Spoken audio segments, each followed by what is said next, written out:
कृष्णा कृष्णा कृष्णा हरे हरे, हरे राम राम राम हरे हरे, हरे कृष्णा कृष्णा कृष्णा हरे हरे, हरे राम राम राम हरे हरे, हरे कृष्णा कृष्णा कृष्णा हरे हरे, हरे राम राम राम हरे हरे, हरे कृष्णा कृष्णा कृष्णा हरे हरे, हरे राम राम राम हरे हरे, हरे कृष्णा कृष्णा कृष्णा हरे हरे, हरे राम राम राम हरे हरे। तो मंगलाचरण से प्रारंभ करते हैं।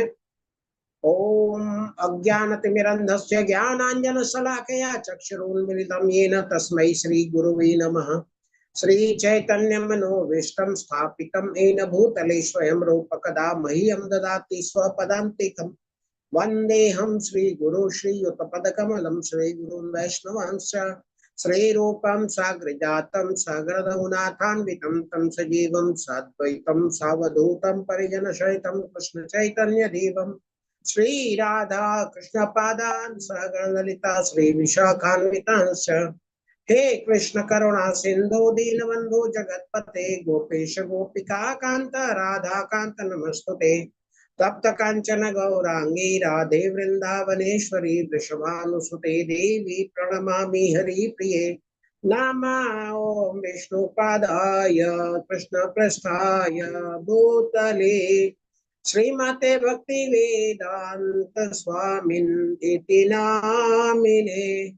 नमस्ते सरस्वती देवी गौरवाणी प्रचारिणे निर्विशेष शून्यवादी पाश्चात्य देशधारिणे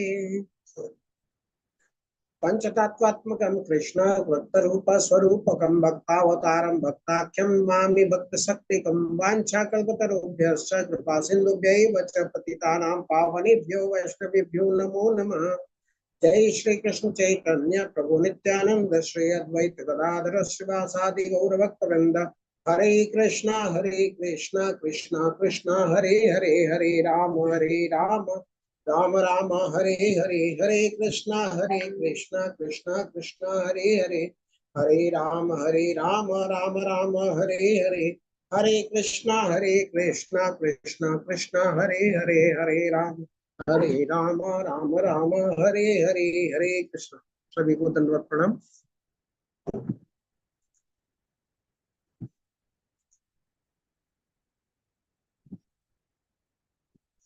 हरे कृष्ण।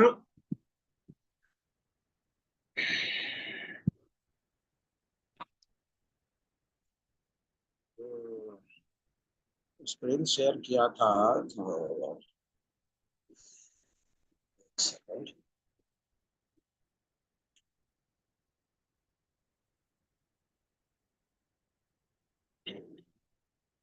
स्क्रीन क्लियर है?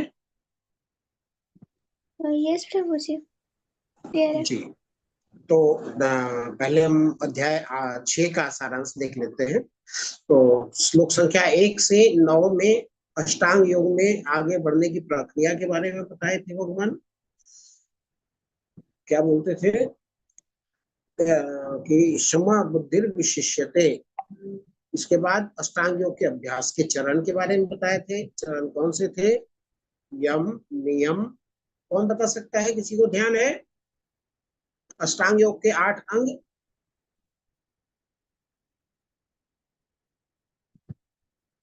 नहीं? यम, नियम, आसन, प्राणायाम, प्रत्याहार, धारणा, ध्यान और समाधि।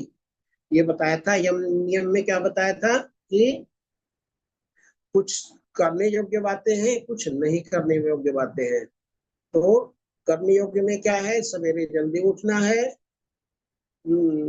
सात्विक माहौल में रहना है, और नियम ये खाना नहीं है, हर भक्ष अभक्ष का भोजन नहीं करना है, कुछ रेगुलेशन हमें करना है, वो नियम है। इसके बाद आसन है। आसन क्या था? पोस्चर था, जिसमें कुछ मुद्राओं में योगी लगातार बैठने का प्रयास करता था। आसन के बाद प्राणायाम, प्राणायाम में क्या था कि ब्रीदिंग एक्सरसाइज था, सांस को लेना और छोड़ना, ये प्रक्रिया थी। इसके बाद था प्रत्याहार। प्रत्याहार मतलब अपने इंद्रियों को इंद्रिय विषयों से दूर रखना, एकांत स्थान में जाना। प्रत्याहार के बाद धारणा था। धारणा मतलब हम अपने को मेडिटेट करें, हम फोकस्ड रहें, और जब फोकस्ड परिपक्व हो जाते हैं तो धारण ध्यान बन जाता है। और ध्यान जब हम लंबे समय तक करते हैं, लंबे समय तक करते हैं तो हम समाधिस्थ हो जाते हैं। जब हम समाधिस्थ हो जाते हैं तो हम परमात्मा को हृदय में दर्शन कर सकते हैं। इसे बताया था कि मन पर नियंत्रण कैसे करें। भगवान ने बताया था कि अभ्यास और वैराग्य के द्वारा आप मन पर नियंत्रण कर सकते हैं। इसके बाद बोला था असफल योगी का गंतव्य। जो प्रारंभिक अवस्था में जिसका पतन हो जाता है उसका क्या होता है, और जो योग आरूढ़ हो जाता है, जो योग पे पथ पर चला जाता है, बहुत एडवांस हो जाता है, उसकी क्या गति होती है। तो भगवान ने बताया था कि जो आरूढ़ है, जो प्रिलिमिनरी स्टेज पे अगर जो असफल हो जाता है वो भगवान उच्च लोक में जाता है और वहां भोग करता है। आनंद प्राप्त करने के बाद वो कोई श्रीमंत मतलब कोई योग्य व्यक्ति या धनाढ्य व्यक्ति के घर में जन्म लेता है और वहां से वो अपनी भक्ति फिर से प्रारंभ कर देता है। जब कोई योग आरूढ़ अवस्था में जिसका पतन होता है वो क्या होता है, भक्तों के बीच में जन्म लेता है, वो सम्राट परिवार में जन्म लेता है जहाँ उसको भक्ति करने की अपॉर्चुनिटी बचपन से ही मिल जाती है। इसके बाद भगवान ने क्या बोला था कि भक्ति योग सर्वोच्च योग है। ज्ञान ज्ञान कर्म योग, ज्ञान योग, ध्यान योग, जो हमने सब देखा था उस सबसे जो विशिष्ट है वो क्या है, भक्ति योग है। तो हम अब हरे कृष्णा, तो हम आज भगवद गीता के 7वें अध्याय में प्रवेश कर रहे हैं। तो आपका स्वागत है। तो इस अध्याय का नाम है ज्ञान विज्ञान योग। तो आज का अध्याय प्रारंभ करने से पहले एक बार हम भगवद गीता के अध्यायों के बारे में चर्चा करेंगे। तो भगवद गीता में कितने अध्याय हैं, कुल 18 अध्याय है। तो 18 अध्याय को अगर हम 3 भाग में विभाजित करते हैं तो पहले जो 6 अध्याय हैं जो हमने 1 से 6 तक पढ़ा, उसमें क्या है, कर्मयोग प्रधान अध्याय। तो ऐसे तो सारे भगवद गीता या सारे शास्त्र ही भक्ति के बारे में बताते हैं, लेकिन भगवद गीता के जो 6 अध्याय हैं वो विशेष कर्मयोग प्रधान कहा गया है। बीच के जो 6 अध्याय हैं, अध्याय 7 से लेकर के 12 तक, यह हमें शुद्ध भक्ति के बारे में बताता है। और अंत के जो 6 अध्याय हैं, अध्याय 13 से 18, वह ज्ञान योग प्रधान कहेगा। तो कर्मयोग और ज्ञान योग जो है भक्ति योग की रक्षा करते हैं, मतलब भक्ति योग के को बीच में रखते हैं। तो आपने देखा होगा जब कोई राजा जाता है तो उसके आगे और पीछे कौन चलते हैं, मंत्री जाते हैं, राजा बीच में होता है। जब आपको कोई सोने या हीरे की अंगूठी मिलती है तो उसके साथ एक छोटा सा डिब्बा मिलता है, तो अंगूठी जो है वो बिल्कुल बीच में रहती है। इसी प्रकार भगवत गीता का सार क्या है, भगवत गीता का सार है। तो बीच के जो 6 अध्याय हैं वह बहुत ही विशेष है। क्यों, क्योंकि वह हमें शुद्ध भक्ति के बारे में बताते हैं, इसलिए यह अध्याय बहुत ही ज्यादा महत्वपूर्ण है और हमें इसमें बहुत ही आनंद मिलने वाला है। तो भी हम अध्याय को आरंभ करते हैं।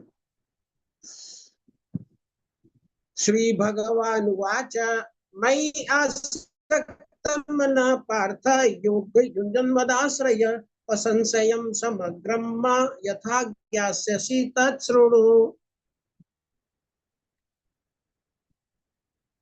क्या बोल रहे हैं, मयि आसक्त मन पार्थ योगम युञ्जं मदाश्रय असंशयं समग्रं मा यथा ज्ञास्यसि तच्छृणु।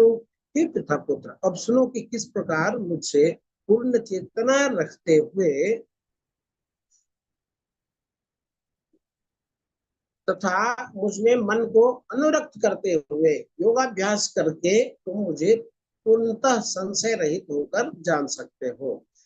भगवान उवाच, अर्थात भगवान ने कहा। सबसे पहले हमें समझना होगा कि यह अध्याय भगवान द्वारा आरंभ हुआ है, श्री भगवान वाचा से। तो जो अध्याय भगवान द्वारा आरंभ होता है वह बहुत ही विशेष माना जाता है। क्यों? क्योंकि भगवान उसको अर्जुन के बिना पूछे बताना शुरू कर रहे हैं, इसलिए यह बहुत ही ज्यादा महत्वपूर्ण है। और भगवान जो है अर्जुन के प्रश्न की प्रतीक्षा नहीं करते हैं, अर्जुन के पूछे बिना ही बताना शुरू करते हैं। तो पिछले अध्याय के अंत में हमने भगवान ने क्या कहा था कि सारे योगों को बताने के बाद, कर्म योग बताने के बाद, ध्यान योग बताने के बाद, ज्ञान योग बताने के बाद, और अंत में भगवान ने बोला, क्या बोला था? योगिनामपि सर्वेषां मध्यतेनान्तरात्मना श्रद्धावान भजते यो माम समे युक्ततमा मता। योगिनाम अपि सर्वेशम मतलब सर्वश्रेष्ठ योगी कौन है?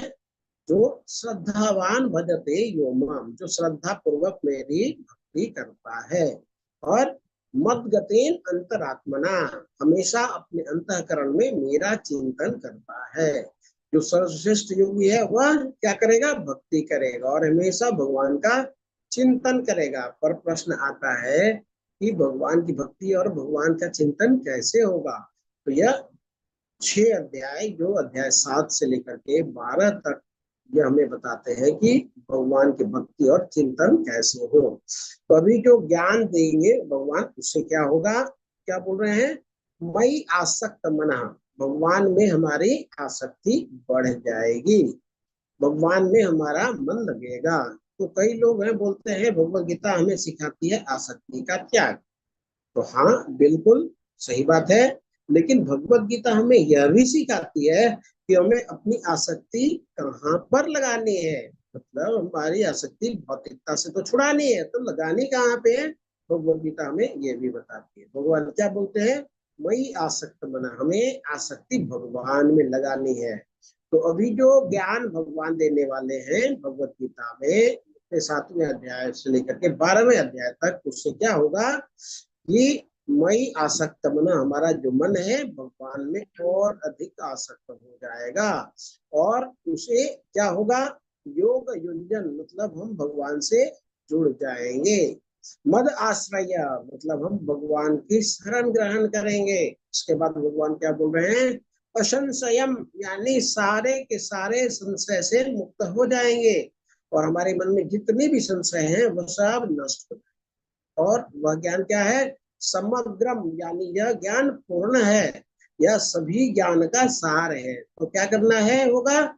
इसके लिए हमें क्या करना होगा? भगवान कहते हैं तत्श्रोणु, यानी हमें ध्यान पूर्वक सुनना होगा। तो शुरुआत कहाँ से हुई है? श्रद्धावान भजते यो माम, अर्थात जो श्रद्धा से मेरी सेवा करेंगे, मेरा भजन करेंगे। तो हरे कृष्णा, मेरी आवाज नहीं आ रही? आ रही है प्रभु जी, क्लियर है आपकी वॉइस। जी प्रभु जी प्रभु आ आपका, रही है। हाँ आ तो रही है प्रभु जी, आ रही है। अच्छा कर ले। तो क्या बोलते हैं? श्रद्धावान भजते यो माम, जो श्रद्धा से मेरी सेवा करेंगे। तो श्रद्धा कहाँ से आएगी? ज्ञान से। और ज्ञान कहाँ से आएगा? श्रवण से। तो यहाँ पे भगवान क्या कहते हैं? तत्श्रोणु। तो जो श्रवण की जो विधि है विशेषकर कलयुग के लोगों के लिए है। तो क्योंकि कलयुग के जो लोग हैं और विधि विधान का पालन नहीं कर सकते, क्योंकि यह बहुत ही कठिन है। तो इसलिए केवल हम भगवान के बारे में ध्यान से सुन लें, तो इससे भी हम भगवान की भक्ति या फिर भगवत धाम या फिर भगवान के नाम रूप गुण लीलाओं को समझ सकते हैं और भगवत प्राप्ति कर सकते हैं। इसलिए भगवान यहाँ पर बोलते हैं तत्श्रुणु, मतलब ध्यान पूर्वक सुनो। तो हमें इस अध्याय में ध्यान से सुनना है। हरे कृष्णा, मैं अपना नेटवर्क चेक करूं। प्रभु जी सबको आवाज आ रही है? अब ठीक है क्या?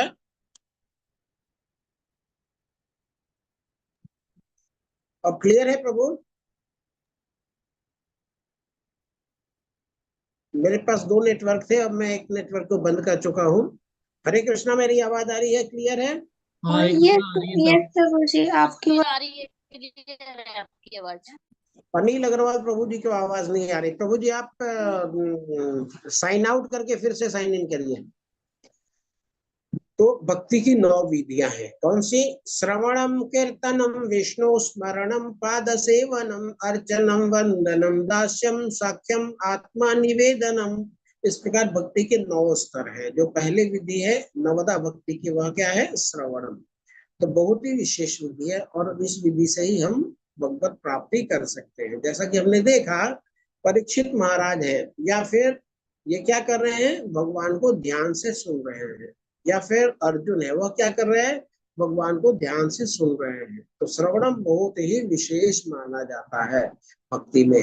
भगवान सुनने पर बहुत बल देते हैं। तो अभी जो अध्याय है हमें ध्यान से सुनना होगा। आगे तात्पर्य में प्रभुपाद जी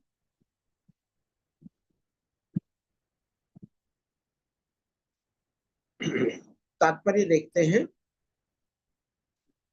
कि तात्पर्य में प्रभुपाद जी लिखते हैं भगवत गीता के 7वें अध्याय में कृष्ण भावनामृत की प्रकृति का विशद वर्णन हुआ है। कृष्ण समस्त ऐश्वर्य से पूर्ण है और वह इन्हें किस प्रकार प्रकट करते हैं इसका वर्णन इसमें हुआ है।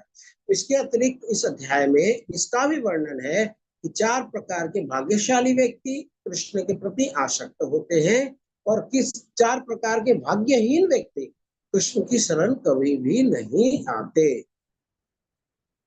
आगे बढ़ते हैं। अब भगवान आगे कहते हैं कि अब मैं तुमसे पूर्ण रूप से व्यवहारिक तथा दिव्य ज्ञान कहूंगा। इसे जान लेने पर तुम्हें जानने के लिए और कुछ भी शेष नहीं रहेगा। भगवान क्या बोल रहे हैं कि अब जो मैं बताने वाला हूँ वो दिव्य ज्ञान होगा और वो जान लेने के बाद और कुछ तुम्हारे लिए जानने के लिए शेष नहीं रह जाएगा। तो भगवान ने बोला अभी जो ज्ञान भगवान देने वाले हैं वो क्या है? वो पूर्ण ज्ञान है। जब भगवान ने कर्म योग बोला, ज्ञान योग बोला, ध्यान योग बोला तो भगवान ने ये नहीं बोली कि यह पूर्ण है। लेकिन अब भगवान भक्ति योग बोलने वाले हैं। तो भक्ति योग बोलने से पहले भगवान क्या बोल रहे हैं कि यह जो ज्ञान है वो पूर्ण ज्ञान है।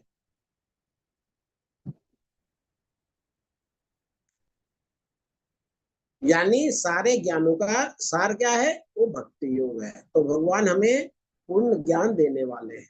दूसरा, हम यह समझना होगा कि भगवान यहाँ पर बोल रहे हैं कि जो पूर्ण ज्ञान है वह केवल भगवान ही दे सकते हैं। जीवात्मा अपने ज्ञान को कभी भी पूर्ण नहीं बोल सकती। क्यों? क्योंकि जो ज्ञान होता है जीवात्मा का उसमें हमेशा 4 दोष पाए जाते हैं। वह 4 प्रकार के दोष कौन से हैं? तो सबसे पहला जीवात्मा क्या करता है? त्रुटि करता है, यानी गलती करता है। जीवात्मा जब ज्ञान ग्रहण करता है तो उससे गलती हो सकती है। दूसरा है भ्रमित होना, यानी हमारी इंद्रियों का धोखा खाना बहुत ही कॉमन है। तो हमारी इंद्रियां धोखा खा सकती हैं। तीसरा है धोखा देने की प्रवृत्ति, कि हम जब हमारी इंद्रिया जब धोखा खाएगी लेकिन हम उसको मानेंगे नहीं, दूसरे को ही कुछ और बनाने का कोशिश करेंगे। और चौथा क्या है? अपूर्ण इंद्रिया। हमारी जो इंद्रियां हैं अपूर्ण है, तो हमारी इंद्रियों के कुछ सीमाएं हैं। तो 4 प्रकार के दोष मनुष्य में पाए जाते हैं। इसलिए मनुष्य ये बोल सकता है कि जो अभी हमारा ज्ञान है पूर्ण कभी नहीं कर सकता। तो ये कौन बोल सकता है? ये केवल भगवान ही बोल सकते हैं। क्यों? क्योंकि भगवान पूर्ण है। जो ईश्वर उपनिषद के पहला मंत्र में क्या है? ओम पूर्णम अदः पूर्णम इदम पूर्णात् पूर्णम उदीच्यते। भगवान जो कि पूर्ण है, इसलिए उनसे जो भी सृष्टि आती है वह भी पूर्ण होती है। भगवान का जो ज्ञान है वह भी पूर्ण है। इस प्रकार हम इसे समझ सकते हैं। तो ये बात केवल भगवान ही बोल सकते हैं कि जो ज्ञान देने वाले हैं वह पूर्ण है। क्यों? क्योंकि भगवान पूर्ण है। जीवात्मा ऐसा नहीं बोल सकती। अभी हम देखेंगे बहुत ही कम लोग होते हैं जो भगवान के बारे में समझ पाते हैं। भगवान भगवत गीता में यही बात बोलते हैं। क्या बोलते हैं भगवान? मनुष्याणां सहस्रेषु कच्चित् यतति सिद्धये यततामपि सिद्धानां कश्चिन्मां वेति तत्त्वतः। कई हजार मनुष्यों में से कोई एक सिद्धि के लिए प्रयत्नशील होता है और इस तरह सिद्धि प्राप्त करने वालों में से बिरला ही कोई मुझे वास्तव में जान पाता है। तो अभी हम देखें तो बहुत सारे लोग हैं संसार में, लेकिन उनमें से बहुत ही कम लोग होते हैं जो भगवान के बारे में जानना चाहते हैं, और उनमें से भी बहुत ही कम लोग हैं जो भगवान के बारे में जानने का प्रयास करते हैं, और उसमें भी बहुत ही कम लोग हैं जो भगवान के बारे में वास्तव में जान पाते हैं।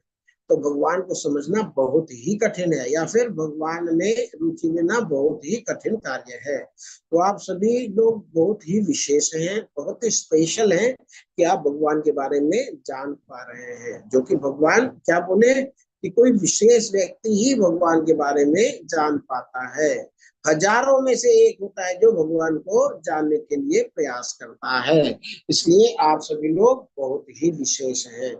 तो जैसे यहाँ पर शहर में क्या होता है, चित्र में दिखाया जा रहा है कि मैराथन होती है। तो यहाँ पर देख सकते हैं कि चित्र में बहुत सारे लोग हैं शहर में, लेकिन उनमें से कुछ ही लोग मैराथन में भाग लेने के चाहते हैं, और उनमें से भी कुछ ही लोग होंगे जो मैराथन में भाग लेंगे। चाहना अलग है, भाग लेना अलग है, लेकिन उनमें से बहुत ही कम लोग होंगे जो उससे पूरा कर पाएंगे। इसी प्रकार भगवान की भक्ति भी है, बहुत ज्यादा लोग इस संसार में हैं, लेकिन उनमें से बहुत कम होंगे जो भगवान के बारे में जानना की इच्छा रखेंगे, और उनमें भी बहुत ही कम होंगे जो भगवान की भक्ति कर पाएंगे, और उनमें भी बहुत कम होंगे जो वास्तव में भगवान को प्राप्त कर पाएंगे।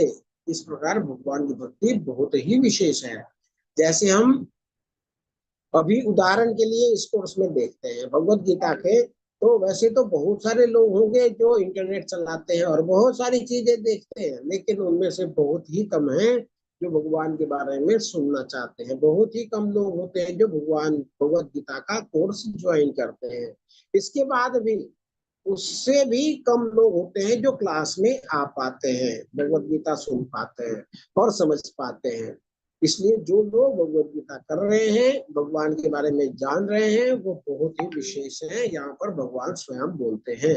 लेकिन अभी प्रश्न ये उठता है कि जब हमें पता है कि भक्ति ही सभी ज्ञान की चरम लक्ष्य है, सभी योगों का परम लक्ष्य है भक्ति, तो फिर सारे लोग भगवान की भक्ति क्यों नहीं करते? क्यों सभी लोग भगवान से नहीं जुड़ना चाहते? भगवान की भक्ति यदि इतनी मधुर है, भगवान के बारे में जानना अगर इतना ही आनंदप्रद है, तो कोई क्यों नहीं भगवान का भक्त बन जाता? तो यह प्रश्न भी कई बार लोग पूछते हैं, तो उसका उत्तर भगवान आगे देते हैं, क्यों हर कोई भगवान के बारे में नहीं जान सकता? तो इसका उत्तर भगवान अभी देंगे। तो भगवान बोलते हैं कि भगवान की दो शक्तियां हैं। एक पहली शक्ति है अपराशक्ति, और दूसरी शक्ति है पराशक्ति। तो इस श्लोक में भगवान अपनी अपराशक्ति के बारे में बताने वाले हैं। क्या बोलते हैं भगवान? भूमिरापो अनलो वायु खम मनो बुद्धिर एव च अहंकार इति यम में भिन्ना प्रकृतिर अष्टधा। पृथ्वी जल अग्नि वायु आकाश मन बुद्धि तथा अहंकार, ये 8 प्रकार के विभक्त मेरी भिन्ना अर्थात अपरा प्रकृतियां हैं। और पराशक्ति वह कौन सी है? जिसमें पंच तत्व यानी पृथ्वी जल अग्नि वायु आकाश, या बोलते हैं कि भूमि आपो अनलो वायु खम, और इसके बाद 3 क्या है? मन बुद्धि तथा अहंकार। तो यह भगवान की 8 विभिन्न प्रकार की अपराशक्तियां हैं। तो यह क्या है? भगवान की जड़ शक्ति है। जड़ शक्ति मतलब पंचतत्व और हमारा बुद्धि मन और अहंकार। लेकिन इससे श्रेष्ठ भगवान की एक और शक्ति है। वह कौन सी है? पराशक्ति। भगवान बोलते हैं यहाँ पर, हे महाबाहु अर्जुन, इसके अतिरिक्त मेरी एक अन्य पराशक्ति है जो इन जीवों से युक्त है, जो इस भौतिक अपरा प्रकृति के साधनों का विदोहन कर रहे हैं। तो भगवान की दो शक्ति के बारे में बात हुई, अपरा शक्ति पंच तत्व और मन बुद्धि अहंकार। उसके बाद पराशक्ति में हम जीवात्मा आते हैं। तो हम जीवात्मा भगवान को क्यों नहीं जान पाते? तो यहाँ पर भगवान इसका उत्तर देते हैं कि जो जीवात्मा है भगवान की श्रेष्ठ शक्ति है, अर्थात पराशक्ति है। लेकिन क्या होता है, जब वह भौतिक प्रकृति के संपर्क में आती है तो वह क्या करती है, प्रकृति का दोहन करने लग जाती है, शोषण करने लग जाती है। और हम क्या कर रहे हैं, सभी लोग अभी हम देख रहे हैं कि पूरी तरह से प्रकृति का शोषण कर रहे हैं। भगवान के द्वारा जो सुविधाएं प्रदान किया जाता है, हम क्या कर रहे हैं, उसका उपयोग पूरा हम भोग के लिए कर रहे हैं। इसका कारण हम भगवान को नहीं जान पाते, तो हम अपने को भी पदार्थ समझ बैठते हैं। क्यों? क्योंकि हम पदार्थ के साथ संपर्क में हैं। तो पराशक्ति यानी भगवान की श्रेष्ठ शक्ति अपराशक्ति के संपर्क में आती है तो वह अपने आप को भी अपरा समझने लग जाती है। यानी भगवान की जो चेतन शक्ति है आत्मा, जब वह जड़ शक्ति के संपर्क में रहती है तो वह अपने आप को भी जड़ समझने लग जाती है। मनुष्य जब भोग करता है और भूल जाता है कि वह भगवान का अंश है, वह आत्मा है, तो अपने आप को भी जड़ वस्तु मानने लग जाता है। और फिर वह क्या समझता है कि सारी जो चीज है एक दिन संसार में नष्ट हो जाएगी और हमने भी नष्ट हो जाना है। तो इस प्रकार समझता है कि और सोचता है कि जब हमने एक दिन नष्ट ही हो जाना है तो क्यों नहीं इस शरीर से भोग कर लिया जाए। तो कई लोग बोलते भी हैं जिंदगी ना मिलेगी दोबारा, जीवन दोबारा नहीं मिलेगा, तो हम क्यों ना इस जीवन में बहुत सारा भोग करें। क्यों? क्योंकि वह नहीं जान पा रहे हैं कि वास्तव में वह आत्मा है, हमारा कभी भी नाश नहीं होगा। तो श्रेष्ठ शक्ति है, लेकिन जब वह अपरा शक्ति यानी जब उस जड़ शक्ति के संपर्क में आती है तो वो अपना वास्तविक स्वरूप भूल जाती है। जैसे मैंने उदाहरण दिया था आपको, बारिश की बूंद होती है तो बारिश की बूंद बहुत ही शुद्ध होती है, लेकिन जब वह मिट्टी के संपर्क में आती है तो वह मिट्टी जैसी हो जाती है। इसी प्रकार से जो जीवात्मा है वह बहुत ही श्रेष्ठ है, क्योंकि वह भगवान की पराशक्ति है, भगवान का अंश है। लेकिन जब वह भगवान की अपराशक्ति अर्थात जड़ शक्ति के संपर्क में आता है तो अपना वास्तविक स्वरूप भूल जाता है। जैसे राजा का बेटा होता है, उसके पास बहुत ज्यादा ऐश्वर्य होता है, लेकिन मान लीजिए कि वह भूल जाए कि वह राजा का बेटा है, तो वह बहुत ही दुख की बात है। इसी प्रकार हम हैं अनंत कोटि ब्रह्मांड नायक भगवान के हम अंश हैं, लेकिन हम क्या कर रहे हैं, भौतिक प्रकृति के संपर्क में आने के कारण जब हम उसका भोग करने लगते हैं तो हम यह भूल जाते हैं, इसलिए हम भगवान की भक्ति नहीं कर पाते। फिर आगे भगवान क्या बोलते हैं, सारे प्राणियों का उद्गम इन दोनों शक्तियों में से है। दोनों शक्तियों मतलब परा और अपरा, दोनों शक्तियों में से है। इस जगत में कुछ भी भौतिक तथा आध्यात्मिक है, उसकी उत्पत्ति तथा प्रलय मुझे ही जानो। मतलब भगवान से ही ये सारी उत्पत्ति और प्रलय आती है। तो भगवान आगे बताते हैं, हे धनंजय, मुझसे श्रेष्ठ कोई सत्य नहीं। जिस प्रकार मोती धागे में गुंथे रहते हैं, उसी प्रकार सब कुछ मुझ पर ही आश्रित है। तो क्या बोलते हैं, मत्तः परतरम नान्यत।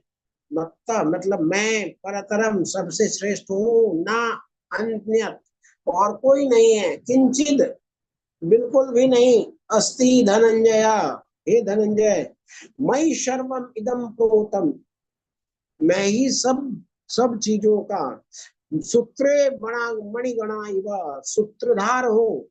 कैसे क्या बोलते हैं, हे धनंजय, मुझसे श्रेष्ठ कोई सत्य नहीं है। जिस प्रकार मोती धागे में गुंथे रहते हैं, उसी प्रकार सब कुछ मुझ पर ही आश्रित है। पृथ्वी सूरज के चारों ओर घूम रही है, वर्षा हो रही है, धूप हो रही है, बहुत सारी चीजें होती है संसार में, जो सब कुछ समय से चलता है। ऐसा कभी नहीं होता कि सूरज समय से प्रकट नहीं होता। हर चीज जो हो रही है संसार में बहुत ही नियमों से हो रही है। तो इसका कारण क्या है, सारी जो व्यवस्था है भगवान के कारण हो रही है। तो भगवान के कारण ही सारा संसार व्यवस्थित है। तो भगवान यहाँ पर उदाहरण देते हैं कि जैसे मोती धागे द्वारा बंधा रहता है, अगर आप धागा हटाओ तो क्या होगा, सारे के सारे मोती बिखर जाएंगे, तो माला का अस्तित्व समाप्त हो जाएगा। इस प्रकार इस जगत का जो कारण है, मूल कारण है, वो भगवान है। तो जैसे माला होती है तो माला में मोतियां गुथी होती है, और उसका जो धागा है जो मोतियों को संभाल करके रखता है, वो धागा दिखाई नहीं देता। उसी प्रकार भगवान ने इस सारी सृष्टि को संभाल के रखा हुआ है, जोड़ के रखा हुआ है। अगर भगवान अगर थोड़ा देर के लिए अपना कंट्रोल हटा दे तो ये सारी ब्रह्मांड नष्ट भ्रष्ट हो जाएगा। लेकिन जिस प्रकार माला में धागा दिखाई नहीं देता, उसी प्रकार इस सृष्टि में भगवान भी दिखाई नहीं देते। आगे भगवान बोलते हैं, रसो हम अपसु कौन्ते या प्रभास में शशि सूर्यो प्राणव सर्व वेदेषु शब्दम मुखे पौरुषम ऋषो। हे कुंती पुत्र, मैं जल का स्वाद हूँ, सूर्य तथा चंद्रमा का प्रकाश हूँ, वैदिक मंत्रों में ओमकार हूँ, आकाश में ध्वनि हूँ तथा मनुष्यों में सामर्थ्य हूँ। तो भगवान ऐसा क्यों बोल रहे हैं? भगवान बोल रहे हैं कि जल में मैं स्वाद हूँ। तो हमने जब पढ़ाई करी थी, भौतिक पढ़ाई करी थी, उस दिन की याद आती है। तो हम चौथी पांचवी में पढ़ते थे कि जल, वाटर का कैरेक्टरिस्टिक, वाटर के लिए बोलते थे कि colourless, odourless and tasteless substance, मतलब जिसमें कोई गंध नहीं हो, कोई रंग नहीं हो और कोई स्वाद नहीं हो, ऐसे पदार्थ को हम जल कहते हैं। अब भगवान क्या बोल रहे हैं कि हे कुंती पुत्र, मैं जल का स्वाद हूँ। तो सही कौन बोल रहा है? भगवान बोल रहे हैं कि मैं स्वाद हूँ। तो जल का स्वाद आपको लगता है, नहीं लगता है? कोई बताएगा? जब आपको प्यास लगती है तो कुछ और पीने से आपका मन भरता है, अच्छा लगता है? नहीं सर, नहीं प्रभु जी। हाँ, नहीं लगता है। इसका मतलब भगवान जल का स्वाद है, और स्वाद से ही संतुष्टि होती है। और जो भी रस होता है उसका जो मेन इंग्रेडिएंट होता है, क्या होता है? वो जल होता है। मान लीजिए मैंगो जूस में से जल निकाल दिया जाएगा तो क्या बचेगा? कुछ भी नहीं बचेगा। और आम में से आम का जूस ही निकाल दिया जाए, जल निकाल दिया जाए, तो आम कुछ खाने लायक रह जाएगा? नहीं रह जाएगा। तो नहीं। सारा रस जो है वो कहाँ से उत्पन्न होता है? जल से उत्पन्न होता है। और कौन ऐसा व्यक्ति है जो जल नहीं पीता, बिना जल पिए उसका काम चल जाएगा? वहां कोई भी नहीं, बिना जल का कोई नहीं जी सकता। तो हम क्या कर सकते हैं? भगवान बता रहे हैं कि मैं जल का स्वाद हूँ। तो जैसे जल पिए तो हम भगवान को याद कर सके कि भगवान क्या है? वो स्वाद है जो मुझे अभी तृप्ति प्रदान कर रही है। भगवान क्या बोल रहे हैं? सूर्य और चंद्रमा का प्रकाश मैं हूँ। तो कौन ऐसा व्यक्ति है जो सूर्य के प्रकाश में नहीं रहता है, चंद्रमा के प्रकाश में नहीं रहता है? अब सूर्य देखिए, सूर्य क्या करता है? सूर्य के बिना कोई पौधा नहीं हो सकता। तो हम लोग जो खाते हैं वो बनाने की जिम्मेवारी किसकी है? पौधा बढ़ता ही है सूर्य के प्रकाश में। तो हमें कोई भी फल सब्जी कुछ भी नहीं मिलेगा अगर सूर्य का प्रकाश नहीं होगा। तो मतलब भगवान के प्रेजेंस से ही हमें अनाज फल जो भी मिलता है वो मिलता है। अच्छा, चंद्रमा, चंद्रमा क्या बोलते हैं कि चंद्रमा सारे फलों में और सब्जियों में रस भरते हैं। तो हमारा बिना चंद्रमा के भी काम नहीं चलने वाला है। इसके बाद हम भोजन पकाते हैं तो किसमें पकाते हैं? अग्नि में। अग्नि कहाँ से आता है? वो भी सूर्य के प्रकाश से ही आता है। तो हमारा कुछ भी काम नहीं होने वाला है सूर्य और चंद्रमा के बिना। तो वो क्या है? भगवान ही है। सूर्य और चंद्रमा का प्रकाश भगवान अपने को बोल रहे हैं। वैदिक मंत्रों में ओमकार मैं हूँ। तो ओम अगर हटा दिया जाए तो वैदिक मंत्र सारे नष्ट भ्रष्ट हो जाएंगे, कुछ भी नहीं बचेगा। तो उसका जो मेन है, आत्मा है, वो क्या है? भगवान है। आकाश में मैं ध्वनि हूँ और मनुष्यों में मैं सामर्थ्य हूँ। तो कोई सामर्थ्यशाली व्यक्ति को जब देखे तो हम उसे ईर्ष्या ना करें, हम समझे कि ये भगवान का एक गुण है। तो भगवान बता रहे हैं जल का स्वाद, सूर्य चंद्रमा का प्रकाश, वैदिक मंत्रों में ओम, आकाश में ध्वनि और मनुष्यों में सामर्थ्य हो। तो यहाँ पे टेबुलर फॉर्म में श्लोक संख्या 8 से 11 में जो भगवान ने बताया है अपने विभूति के बारे में, अपने को कैसे याद रखें भगवान को, उसके लिए बताया है। स्वाद है जो जल का, वो भगवान है। सूर्य चंद्रमा की रोशनी भगवान है। वैदिक मंत्र में ओम है भगवान। इतर मतलब आकाश में ध्वनि है भगवान। व्यक्ति में योग्यता है भगवान। पृथ्वी का सुगंध है भगवान। आग में जो तपिश होती है, गर्मी होती है, वो भगवान के कारण होती है। और सब जीवों में जो जिंदगी होती है, जीवन रथ होती है, वो भगवान स्वयं है। तपस्वियों के तपस्या भगवान है। सभी अस्तित्व के मूल बीज भगवान है। बुद्धिमानों के बुद्धि भगवान है। शक्तिशाली लोगों का कौशल वो भगवान है। और जो स्ट्रांग, जो शक्तिशाली लोग हैं, उनकी शक्ति भगवान है। और धार्मिक सिद्धांत के विपरीत नहीं अगर हो तो सेक्स लाइफ भी भगवान ही है। तो भगवान अपने प्रेजेंस सब जगह के बारे में बताते हैं। आगे बोलते हैं, तुम जान लो कि मेरी शक्ति द्वारा सारे गुण प्रकट होते हैं, चाहे वो सतोगुण हो, रजोगुण हो या तमोगुण हो। एक प्रकार से मैं सब कुछ हूँ, किंतु हूँ स्वतंत्र। मैं प्रकृति के गुण के अधीन नहीं, अपितु वे मेरे अधीन हैं। तो प्रकृति कैसे काम करती है? वो गुणों के अनुसार काम करती है। प्रकृति के 3 एजेंट हैं। कौन? सत्वगुण, रजोगुण और तमोगुण। ये भगवान के ही अंश हैं। लेकिन भगवान इन गुणों के अंदर बंधते नहीं है। जब भगवान क्या है? इन गुणों के कंट्रोलर हैं। ये उनके बस में नहीं होते। भगवान इनको बस में करते हैं। किसको? सत्वगुण, रजोगुण और तमोगुण को। आगे भगवान बोलते हैं, 3 गुण सत्वगुण, रजोगुण, तमोगुण के द्वारा मोहग्रस्त यह सारा संसार मुझ गुणातीत और अविनाशी को नहीं जानता। बोल रहे हैं कि मेरी ही है सत्वगुण, रजोगुण, तमोगुण। उसी में बंधा हुआ जो व्यक्ति है, मोहग्रस्त है, वो संसार मुझ गुणातीत, क्योंकि भगवान क्या है? गुण के अंदर नहीं है, गुण अतीत है, मतलब गुण से ऊपर है। वो भगवान को व्यक्ति नहीं समझ पाता। आगे बताते हैं, देवी है ऐसा गुणमयी मम माया दुरत्यया मामेव ये प्रपद्यन्ते मायाम एताम तरन्ति ते। प्रकृति के 3 गुण वाली यह मेरी शक्ति, देवी शक्ति को पार कर पाना कठिन है, किंतु जो मेरे शरणागत हो जाता है वह सरलता से इसे पार कर जाता है। क्या भगवान बोल रहे हैं? ये जो गुणमयी देवी शक्ति है वो कौन है?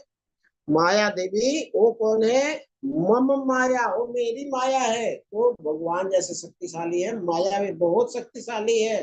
तो हम अगर चाहें माया से युद्ध करके माया को पछाड़ दें तो ये बिल्कुल भी संभव नहीं है। तो माया क्या करती है? ये हमें भौतिक संसार में लपेटती है, हमें डुबाती है। तो अगर हमको भौतिक संसार से ऊपर उठना है तो क्या करना होगा? हम खुद माया शक्ति से नहीं जीत सकते। तो क्या करना पड़ेगा? एक शक्तिशाली व्यक्ति को लाना पड़ेगा जो माया से लड़ सके। तो वो कौन है? वो भगवान है। हमें भगवान की शरण लेनी पड़ेगी। और जब हम भगवान की शरण लेंगे तो वो भगवान जो है वो माया देवी के टक्कर के शक्तिमान है। और वो माया देवी को मना कर देंगे कि ये मेरा भक्त है, इसको मत परेशान करो, तो माया देवी मुझे छोड़ देंगे। अदरवाइज अपने शक्ति पर माया से जीत पाना असंभव है। क्यों? क्योंकि भगवान स्वयं बोल रहे हैं कि ये शक्ति किसकी है? मेरी शक्ति है। और मेरी शक्ति है और दुरत्य यह है, इसको जीत पाना बहुत ही ज्यादा कठिन है, अर्थात असंभव है। ये माया शक्ति को कोई नहीं जीत सकता, क्योंकि ये शक्ति क्या है? भगवान की एनर्जी है। आगे बोलते हैं भगवान, नमाम दुष्कृतिनो मूढ़ा प्रपद्यन्ते नराधमा मायया परिहृत ज्ञाना आसुरम भावम आश्रिता। क्या बोलते हैं कि दुष्कृतिन जो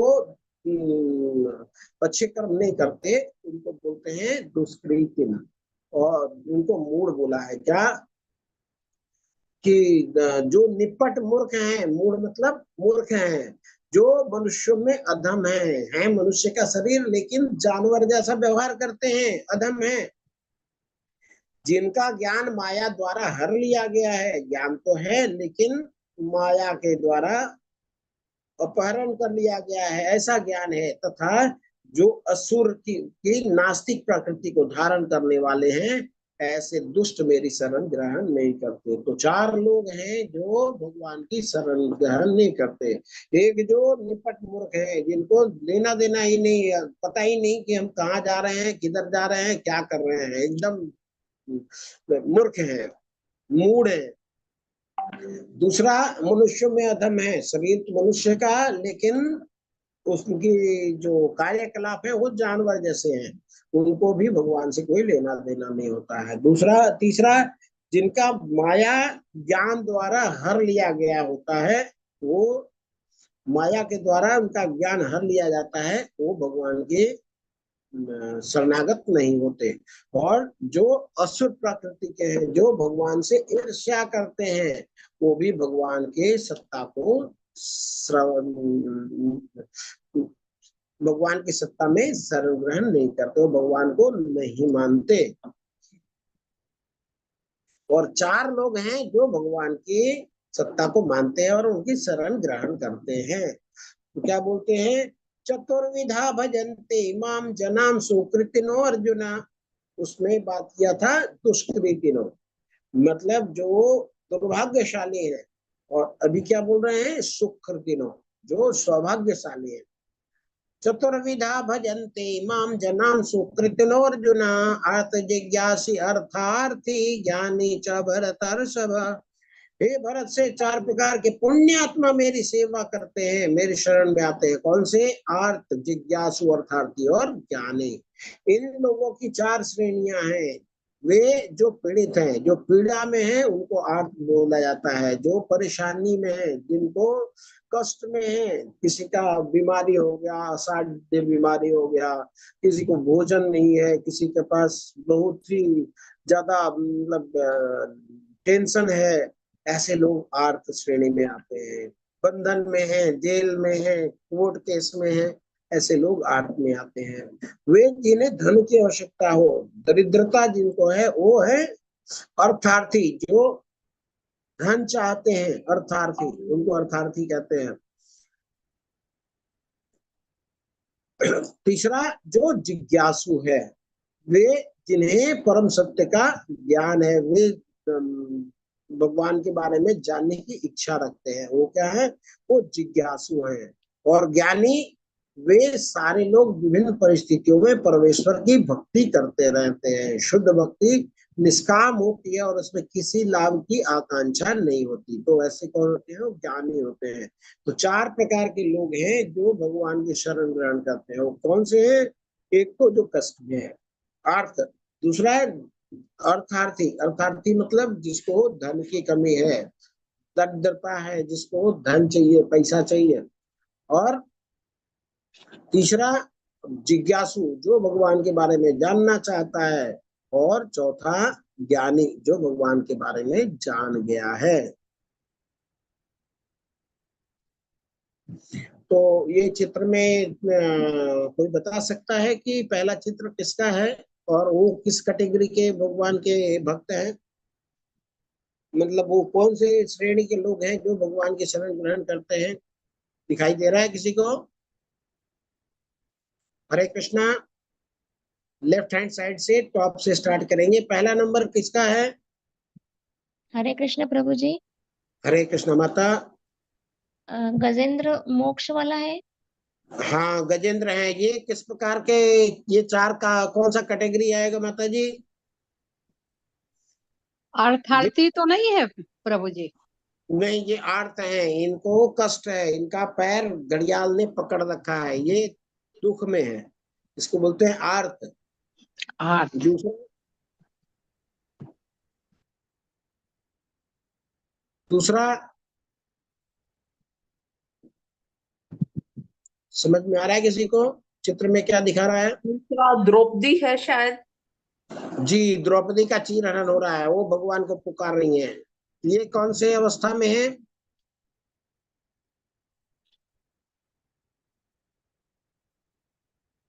ये कष्ट की अवस्था में है। कष्ट में ये भगवान आर्त को में ही पुकार रही आएगा। हैं। ये भी आर्त है, बहुत सुंदर। फिर तीसरा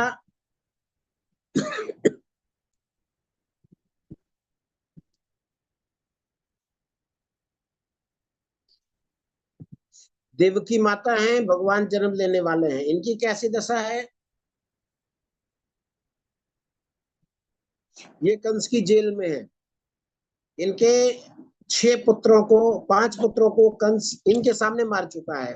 तो माता के सामने उसके पुत्र की हत्या हो, कितना दर्दनाक सीन है। ये भी आर्त है। ये भी आर्त में आएगा। जी, चौथा क्या है? चौथा जिज्ञासु है प्रभु। हाँ, ये परीक्षित महाराज हैं, ये भगवान के बारे में जानने की हाँ, उत्कंठा रखते हैं। बिल्कुल सही। इसके बाद पांचवा नीचे का फर्स्ट नंबर। ये ध्रुव महाराज है। हाँ, ध्रुव महाराज, इनको क्या चाहिए था माता? ये ज्ञान चाहते थे। नहीं, ये धन चाहते थे, अपने पिता से बड़ा धन राज्य चाहते थे। ठीक है, धन चाहते। ये अर्थार्थी हैं, इनको धन की कामना थी। इसके बाद हनुमान। ये हनुमान जिज्ञासु नहीं है तो नहीं माता जी, है ये प्रभु जी? सुग्रीव है। ये जिज्ञासु। सुग्रीव है। हाँ, भगवान से मित्रता कर रहे हैं। इनको क्या चीज चाहिए थी? जिज्ञासु तो नहीं है प्रभु जी? नहीं, ये जिज्ञासु नहीं है। ये इनका धन, इनकी इनकी पत्नी पत्नी को को इनके बाली हरण ने किया हुआ था, हरण उसके किया लिए। था। हम्म। तो इनको भी धन चाहिए था। धन नहीं चाहिए। और लास्ट वाला चित्र क्या है? नैमिषारण्य में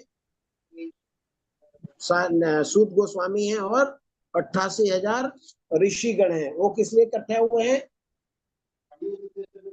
ज्ञान के लिए। ज्ञान के लिए। ये ज्ञानी है।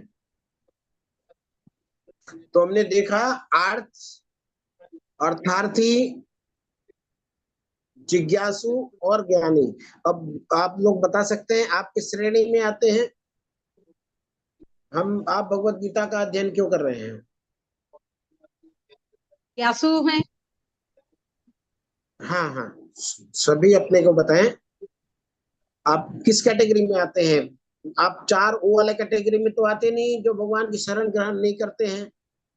मूढ़, नराधम और माया, प्रेत ज्ञाना और देवी आसुरिम भावम आश्रिता।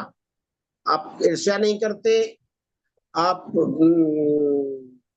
जानवर वाले श्रेणी में नहीं है, आपके ज्ञान को अपहरण नहीं किया गया है।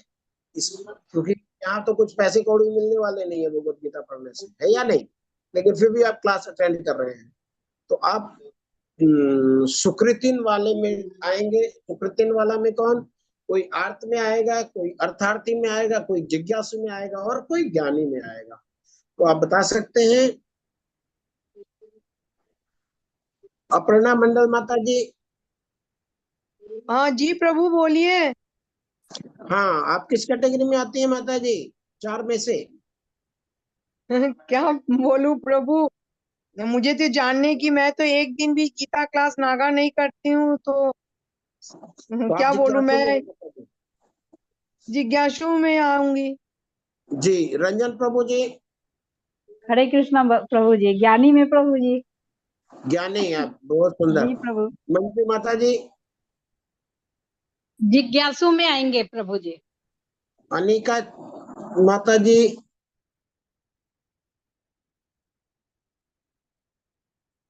अनिल कुमार प्रभु।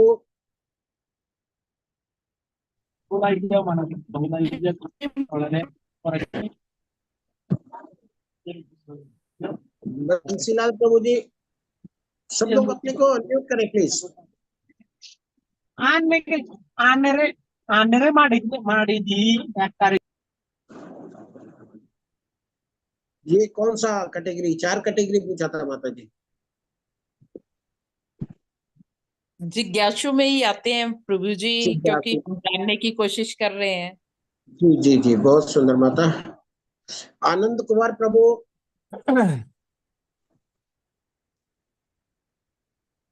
कृष्ण विद्या देवी दासी माता जी, दंडवत प्रणाम। दंडवत प्रणाम प्रभु जी।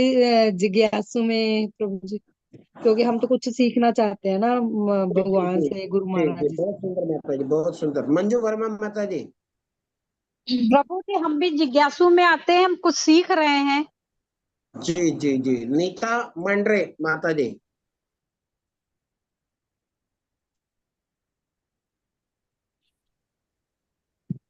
प्रीति माता जी।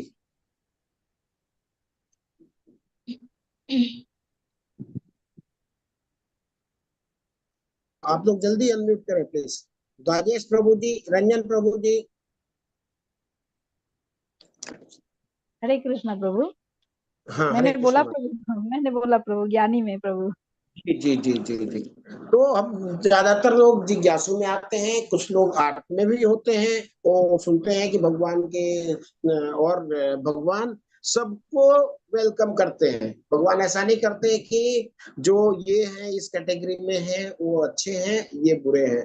भगवान के पास जो आते हैं, क्योंकि भगवान के हम संतान हैं, और माता पिता को के पास जो भी बच्चा आता है, माता पिता उससे बहुत खुश होते हैं। लेकिन आगे बताते भगवान, तेषा ज्ञानी नित्य युक्ता एक भक्ता विशिष्यते प्रियो हि ज्ञानिन्या अर्जम अहम स च मम प्रिय। क्या बोलते हैं? इनमें से जो परम ज्ञानी है और शुद्ध भक्ति में लगा रहता है वह सर्वश्रेष्ठ है। क्यों? क्योंकि मैं उसे अत्यंत प्रिय हूं और वह मुझे प्रिय है। क्या बोलते हैं भगवान? कि जो ज्ञानी है वो विशेष है। ऐसा क्यों बोलते हैं भगवान? अर्थ को भी नहीं बोलते, क्योंकि अर्थ जो है वो कष्ट से आया है।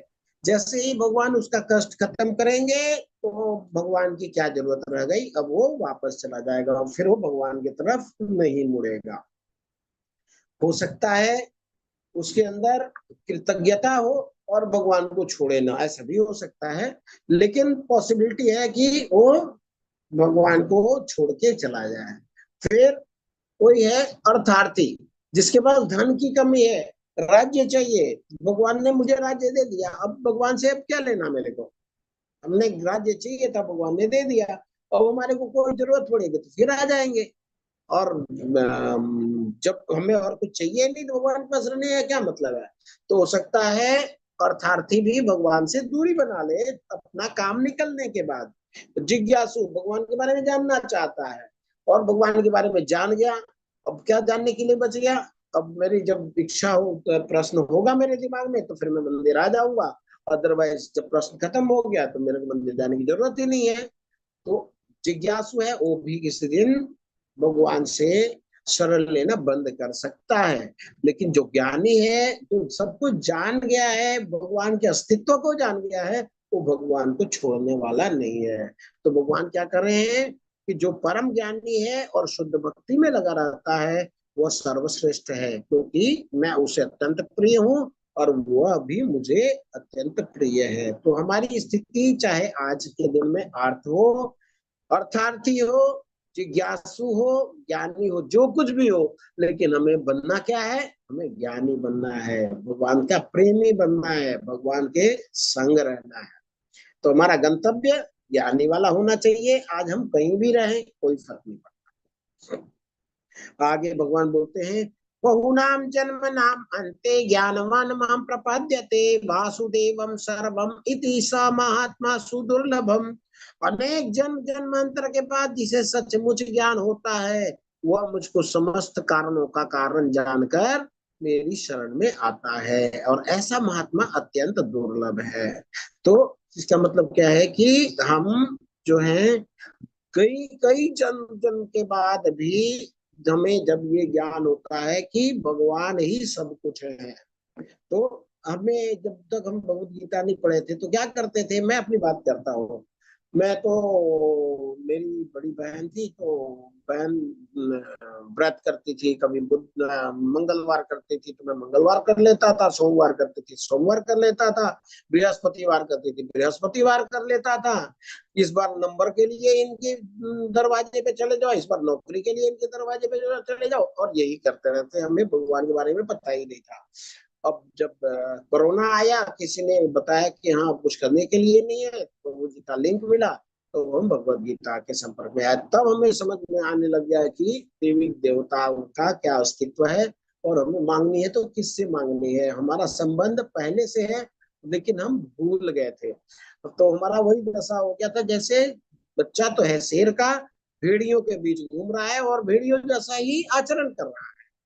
और जब कोई शेर आता है उसको जाके दबोचता है, तब बोलता है कि अरे और सारे भेड़िए भागने लग जाते हैं, ये भी भागने लग जाता है, बस शेर उसको पकड़ता है। फिर शेर के बच्चे, तुम उधर कहाँ भाग रहे हो भेड़ियों के साथ में? तो बोलता है कि नहीं, मैं भी तो भेड़िया हूँ, उनके साथ ही तो रहता हूँ। शेर उसको लेके जाता है नदी के किनारे और दिखाता है कि देखो परछाई, देखो तुम्हारा चेहरा हमारे से मिलता है नहीं मिलता है? तो हाँ, चेहरा तो हमारा तुमसे ही मिलता है। तो फिर हम जैसे चिंगारते हैं वैसे तुम भी चिंगारो। शेर चिंगारता है तो शेर का जो बच्चा होता है छोटा, वो भी चिंगारता है। फिर उसको समझ में आता है कि अरे मैं तो शेर हूँ। इसके बाद वो जंगल का राजा बन जाता है। तो वही हमारी दुर्दशा है।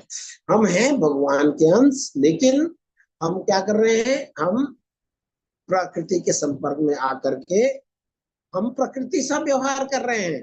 तो भगवान क्या कर रहे हैं कि जन्म जन्मांतर के बाद जिसे सचमुच में ज्ञान हो जाता है, जो भगवान के बारे में जान लेता है, तो और वह मुझको समस्त कारणों का कारण जानकर मेरी शरण में आता है, तब हम भगवान के शरण में आते हैं। और ऐसा महात्मा अत्यंत दुर्लभ होता है। क्यों? क्योंकि बहुत ही कम होते हैं, वेरी रेयर टू रेयरेस्ट होते हैं।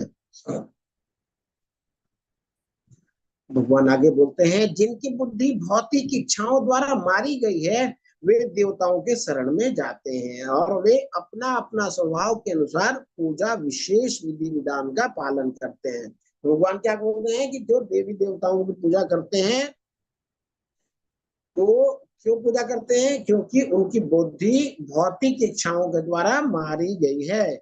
मतलब उनको भौतिक इच्छा है, मुझे ये चीज चाहिए, इसके पास जाओ, मेरे को ये चीज चाहिए, उसके पास जाओ, मेरे को ये चीज चाहिए, उसके पास जाओ। तो क्या करते हैं? देवी देवताओं की शरण में आते हैं। और कैसे जाते हैं? अपने अपने स्वभाव के अनुसार विशेष पूजा पद्धति का पालन करते हैं।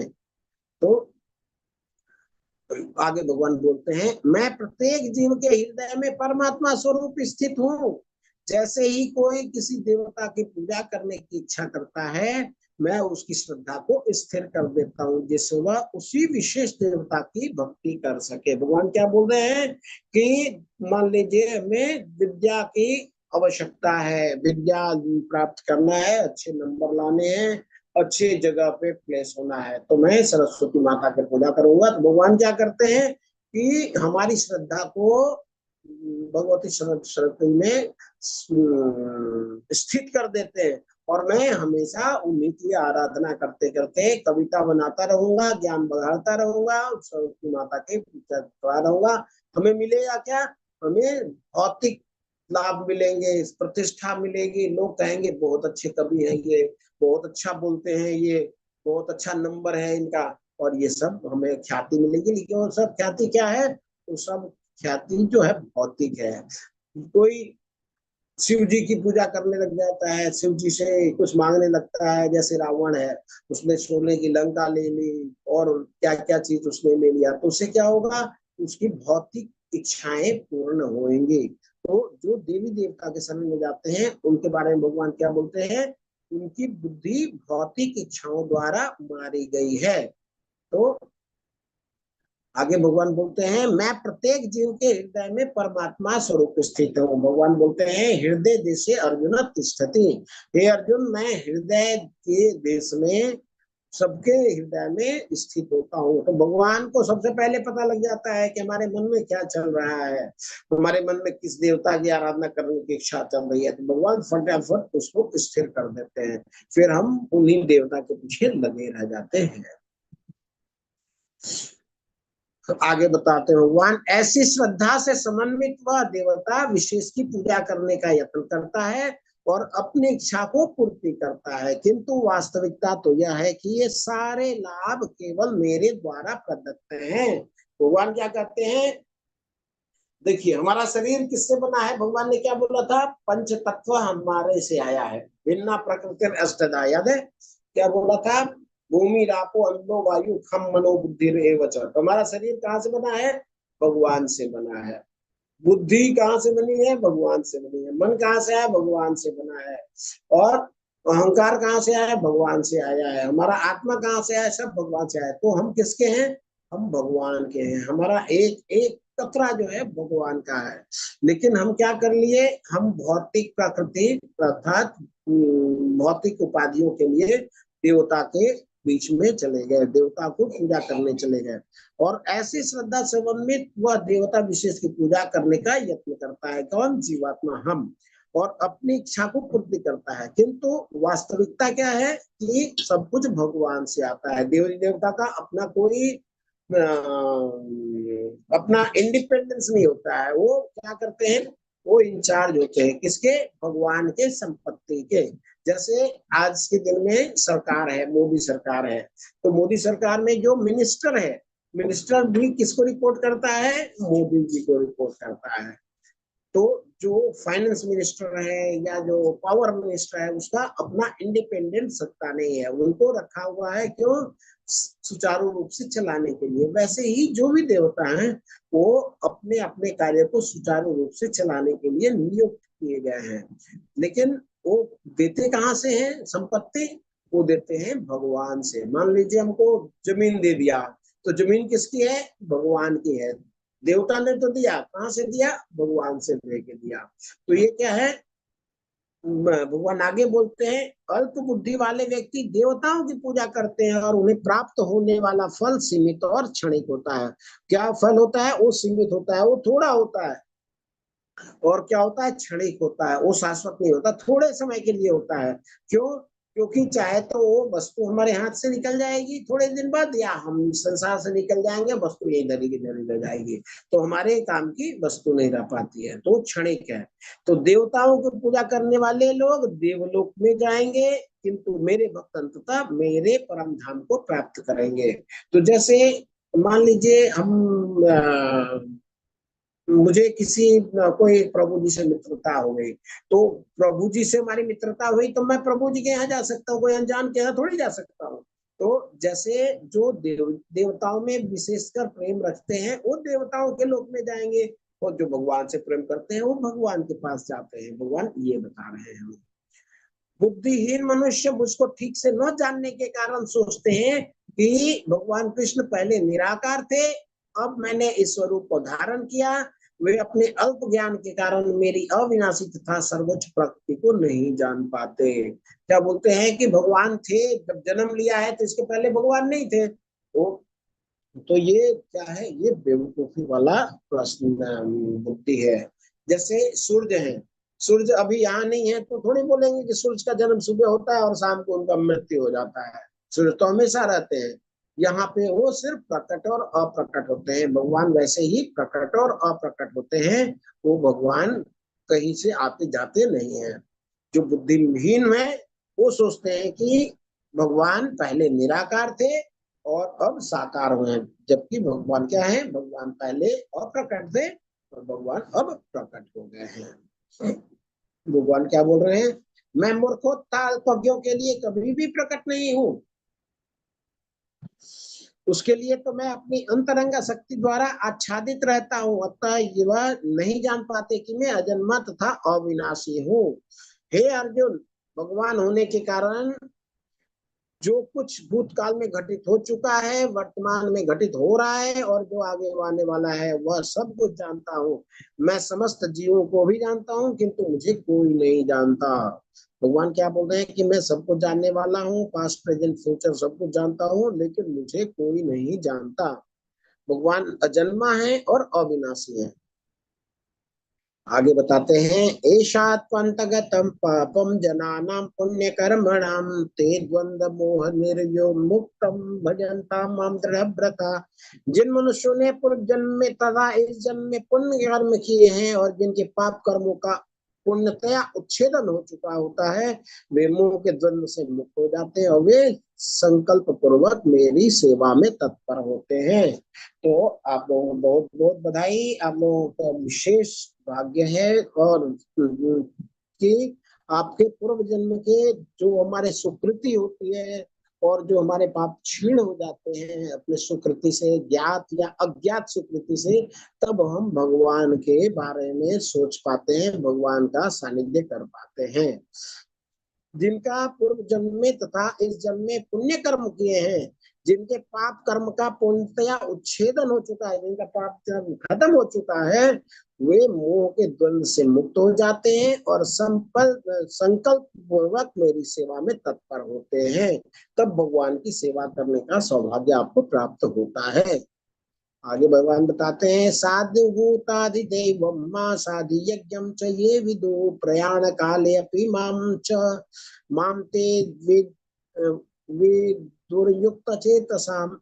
जो मुझ परमेश्वर को मेरी पूर्ण चेतना में रहकर मुझे जगत का, देवताओं तथा समस्त यज्ञ विधियों का नियामक जानते हैं, वे अपनी मृत्यु के समय भी मुझ भगवान को जान और समझ सकते हैं। क्या बोलते हैं भगवान कि जो भी व्यक्ति, जो भी जीवात्मा भगवान को पूर्ण चेतना में रहकर जगत का, देवताओं का और समस्त यज्ञ विधियों का नियामक जानते हैं, मतलब सब कुछ के जो कारण है भगवान ही है ऐसा जानते हैं, और भगवान का शरण ग्रहण करते हैं, भगवान की ध्यान करते हैं, वैसे लोग मृत्यु के समय भी भगवान को जान और समझ सकते हैं। तो मृत्यु के समय भगवान को ध्यान कर सकते हैं। तो ये प्रभुपाद जी के कुछ शब्द हैं वो पढ़ लेते हैं। यह 7वां अध्याय विशेष रूप से बताता है कि कोई किस प्रकार से पूर्णतया कृष्ण भावना भावित हो सकता है। कृष्ण भावना का शुभारंभ ऐसे व्यक्ति को सानिध्य में होता है जो कृष्ण भावना भावित होते हैं। तो जैसे प्रभु जी ने हमें संग दिया, हमें भगवत गीता का कोर्स ऑफर किया और लिंक भेजा, तो जब प्रभु जी के संपर्क में आते हैं तो हम कृष्ण भावना भावित की प्रक्रिया को सीखते हैं और आगे बढ़ते हैं। तो ऐसा सानिध्य आध्यात्मिक होता है और इससे मनुष्य प्रत्यक्ष भगवान के संसर्ग में आता है और भगवत कृपा से वह कृष्ण को भगवान समझ सकता है। साथ ही वह जीव के वास्तविक स्वरूप को समझ सकता है और यह समझ सकता है कि किस प्रकार कृष्ण को भूलने से वह प्रकृति के नियमों द्वारा बद्ध हुआ है। तो भगवान को भूलने से हम प्रकृति के नियम में चले गए हैं। तो हमें क्या करना है, भगवान को याद करना है, जिससे कि हम प्रकृति से, हम ये भवसागर से बच सकें। तो वह यह भी समझ सकता है कि मनुष्य जीवन कृष्ण भावनामृत को पुनः प्राप्त करने के लिए मिला है, अतः इसका सदुपयोग परमेश्वर की अहेतुकी कृपा प्राप्त करने के लिए करना चाहिए। तो भागवतम में बहुत अच्छा एक श्लोक आता है, दुर्लभो मानुषो देवो देहो, मतलब जो मनुष्य का देह है जो बहुत दुर्लभ है। तो मनुष्य शरीर कितना है, 4 लाख, कितना में से 84 लाख में से। तो हर 84 लाख में से 4 जो है वो मनुष्य है, तो कितना रेयर है। तो मनुष्य दुर्लभो मानुष्य देहो देही नाम क्षण भंगुरा, मतलब देह है भी तो क्षण भंगुर है, अभी है थोड़ा देर बाद खत्म हो जाता है, पता नहीं है कब तक रहेगा। अभी हम लोग बात कर रहे हैं, थोड़ा देर बाद पता लगेगा कि ये तो प्रभु जी लुढ़क गए, ये माता जी लुढ़क गई, मतलब कुछ भी हो सकता है। तो अभी हमारी एक तो किस्मत है कि मनुष्य शरीर में है, दूसरा बड़ा किस्मत है कि अभी हम जीवित हैं। तत्रापि दुर्लभम मन्ये,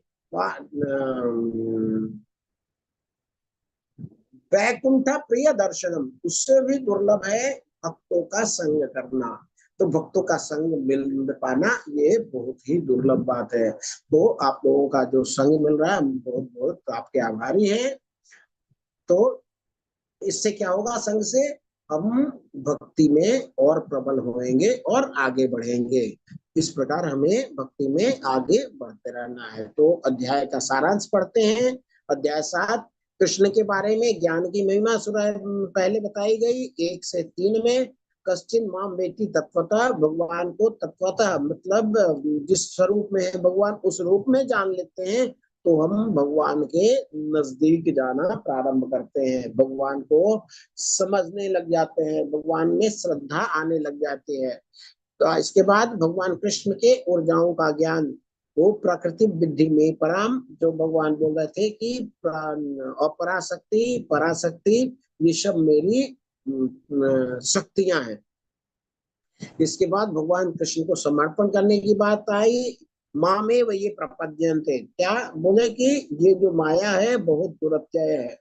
जैसे किसी का घर होता है, मित्र है हमारा, हम उसके घर गए तो वहां पे देखा कि बहुत ब्रीड आते हैं कुत्तों के, आजकल बहुत बड़े बड़े कुत्ते रखते हैं लोग। लेकिन जब जो कुत्ता उसकी रखवाली करते हैं, जर्मन शेफर्ड होता है या फिर और ब्रीड होते हैं, तो किसी व्यक्ति को चीर फाड़ देंगे 1 सेकंड में भी। तो क्या होता है कि लेकिन अगर हम उसके घर ऐसे स्ट्रेट जाते हैं फिर तो हमें चीर फाड़ के रख देगा ये जो कुत्ते पाले हुए हैं।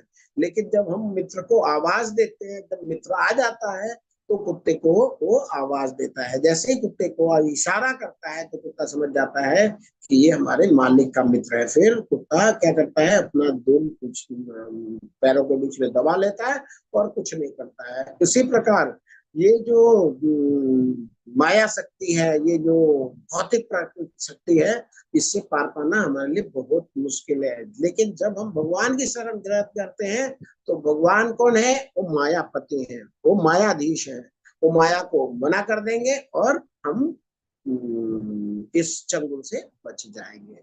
तो भगवान कृष्ण को समर्पण करने का फल बताया। इसके बाद बताया डेमिगॉड पूजा और प्रतिवाद, है कि देवताओं की पूजा करेंगे तो देवलोक में जाएंगे और भगवान की पूजा करेंगे तो भगवान तक जाएंगे।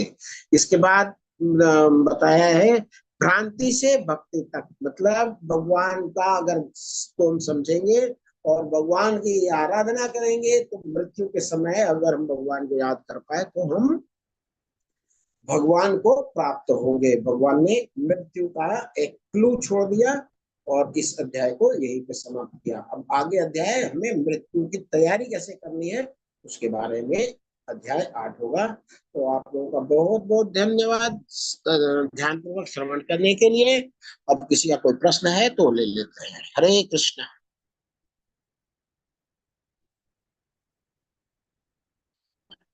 हरे कृष्णा कृष्णा कृष्णा हरे हरे, हरे हरे हरे, राम हरे हरे राम राम राम राम हरे हरे राम राम राम हरे हरे। हाँ, किसी का कोई प्रश्न है तो हैंड रेस कर सकते हैं।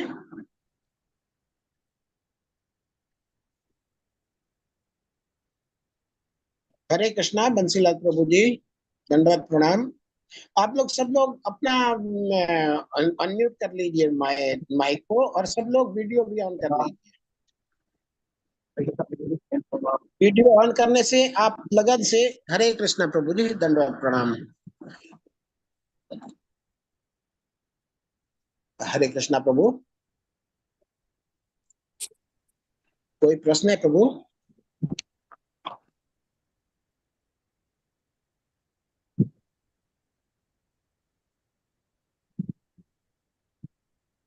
हरे कृष्णा।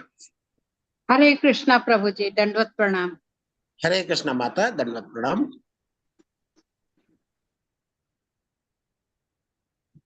कोई प्रश्न है माता?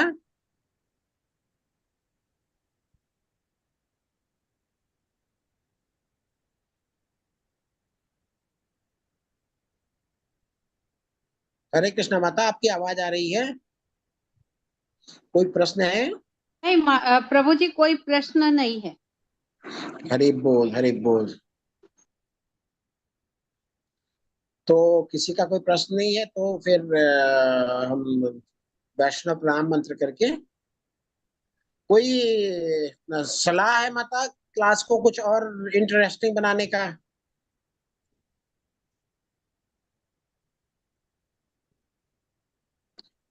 और बेहतर सेवा मैं कैसे कर सकता हूँ क्लास की, इसके लिए कोई सलाह हो तो बताएं। नहीं प्रभु जी, बहुत अच्छे से समझ आ रही है, आप बहुत अच्छे से समझा रहे हो, एक एक वर्ड का मीनिंग समझ आ रहा है। हरे कृष्णा प्रभु जी। ठीक है बाबा। और किसी को कुछ कहना हो?